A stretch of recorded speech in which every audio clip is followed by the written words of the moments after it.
too.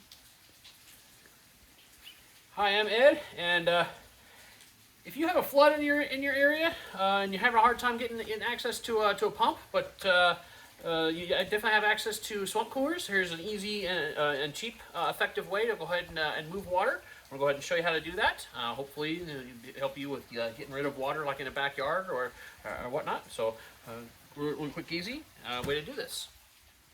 Okay, so if you're running a swamp cooler at all, you're probably going to have a spare pump floating around. I do not, so I had to go and get one. This is the biggest one I can get from the local hardware store, and then get picked up a half-inch tube. This is the standard tubing that all these pumps run with. I ended up picking up 2 of these, so I'm going to go ahead and cut this thing in half. You don't have to do that, but for what I'm doing, I'm going to go ahead and do that. I'm going to just trim this, so that way I can go ahead and double the size, or I can use one hose and deploy 2 of these things. So you want to go ahead and make sure you get some sort of a mesh screen. This is the cheapest one. I'm going to go ahead and take my hose. I'm going to go ahead and slide this on here.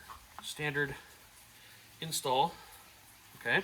And what we're going to be doing here is, this is a 1/2 inch to 3/4 inch fitting on here. So there's the fitting on there. So it's 1/2 inch inside diameter to 3/4 MIP. And so what this does is it's going to hook up to our tube here. It's going to allow us to hook up a standard garden hose to this. So that way we can, instead of just doing a standard siphon, we can pump the water out and get a bigger volume. So again, try to use the biggest pump you can. Again, this is the biggest one I was able to get. The next thing we're going to do is going to take our zip tie. After we get our hose on here, we'll go ahead and just take this, wrap this around here, and I'm just going to go ahead and just zip tie this. Just go all the way around this and just try and tie this as tight as possible.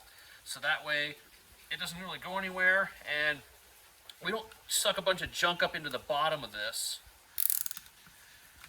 And that's all it really is to it. Really, really simple. Okay?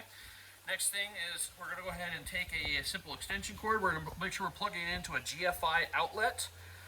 So usually that's going to be the outlets that are on the outside of your house. So that way, in case this does fall over or something like that, at least it's not going to be a circuit breaker. It's just going to be a standard GFI outlet. It'll trip very quickly.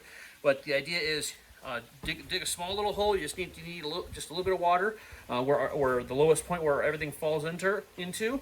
Put this in there, and then maybe put a brick or block of wood or something like that, so that this doesn't fall over. Take this, we're going to go ahead and hook up our extension cord. We're going to put this inside of a bag, wrap it up nice and tight, so that way the bag with the plug stays out of the water, possibly elevated onto something else, maybe put it in a trash can, put it in a bucket, seal it, something like that, so that way this stays out of the water. And then run your extension cord into your plug, and then you can use that to go ahead and get rid of excess water.